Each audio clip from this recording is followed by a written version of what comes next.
రాష్ట్ర రాజకీయాల్లో మార్పేంటి? ఇప్పుడు సర్వత్రా ఇదే ఉత్కంఠ. అక్టోబర్ 6 తర్వాత కాంగ్రెస్ ప్రభుత్వ నాయకత్వంలో మార్పు జరుగుతుందన్న వార్త హల్చల్ చేస్తోంది. నాయకత్వ మార్పంటే సీఎం మారతారా, ఏకంగా రాష్ట్రపతి పాలనే విధిస్తారా అనేది ఇప్పుడు సస్పెన్స్ గా మారింది.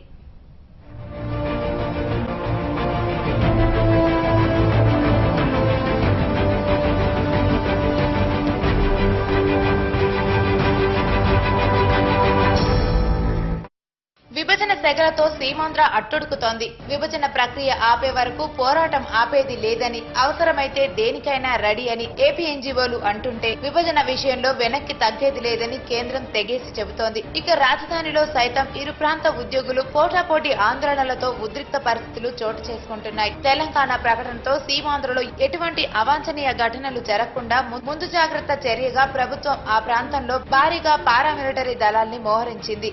అయితే ఉద్యమకారుల ఆగ్రహ జ్వాలలను అణచివేసే క్రమంలో కొన్ని ప్రాంతాల్లో పోలీసులకు ఆందోళనకారులకు మధ్య తోపులాటలు, ఘర్షణలు చోటు చేసుకున్నాయి. ఉద్రిక్తకర వాతావరణానికి దారితీశాయి.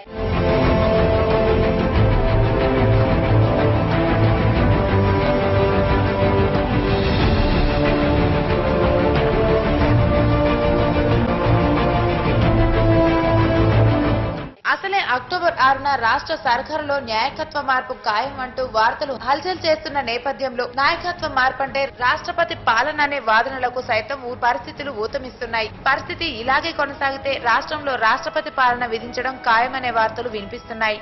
అయితే న్యాయశాస్త్ర నిపుణులు కూడా ఒక రాష్ట్రంలో అల్లర్లు, గొడవలతో పాలన స్తంభించిపోయినప్పుడు రాష్ట్రపతి పాలన విధించే అవకాశం ఉందని అంటున్నారు. ఏదైనా రాష్ట్రం అల్లకల్లోలానికి గురైనప్పుడు, రాష్ట్రంలో ఉన్నటువంటి అడ్మినిస్ట్రేషన్ పూర్తిగా స్తంభించినప్పుడు, శాంతి భద్రతలు లోపించినప్పుడు, అసలు ఉన్నటువంటి స్టేట్ గవర్నమెంట్ ఏ పరిస్థితుల్లో కూడా అక్కడ ఉన్నటువంటి స్థితిగతుల్ని సక్రమంగా అమలు జరపలేక, లా అండ్ ఆర్డర్ మెయింటైన్ చేయలేక, అటువంటి సందర్భాల్లో ప్రెసిడెంట్ రూల్ ఇంపోజ్ చేయొచ్చు.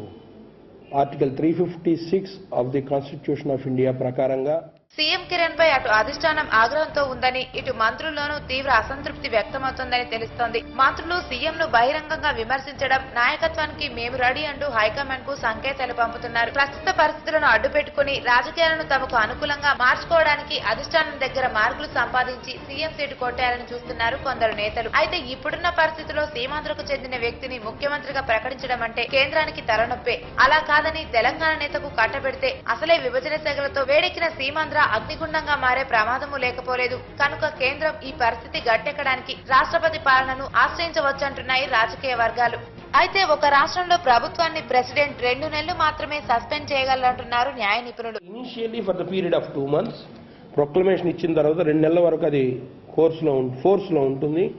ఈ 2 నెలల లోపు ఆయన ఇచ్చినటువంటి ప్రొక్లమేషన్ ని అప్రూవ్ గా చేసినట్లయితే 2 హౌసెస్ అప్రూవ్ చేయాలి. ఎక్కడ డిసప్రూవ్ అనేది లేకుండా అటువంటి మాత్రం కంటిన్యూ అయ్యి తర్వాత దాన్ని రద్దు చేయొచ్చు, డిస్మిస్ చేయొచ్చు. అంటే రాష్ట్రపతి పాలన విధించిన తర్వాత దాన్ని 2 నెలల కంటే పొడిగించాలంటే దానికి అనుకూలంగా రాజ్యసభ, లోక్సభల్లో తీర్మానం చేయాలి. అది కష్టంతో కూడుకున్న పని కాబట్టి ప్రస్తుతానికి రాష్ట్రపతి పాలన విధించి 2 నెలల తర్వాత అప్పటి పరిస్థితులను బట్టి కొత్త ముఖ్యమంత్రిని ఎంపిక చేసే అవకాశాలే ఎక్కువగా కనిపిస్తున్నాయి. అయితే ఇందువల్ల మరో చిక్కుంది. రాష్ట్రపతి పాలనలో ఉన్నప్పుడు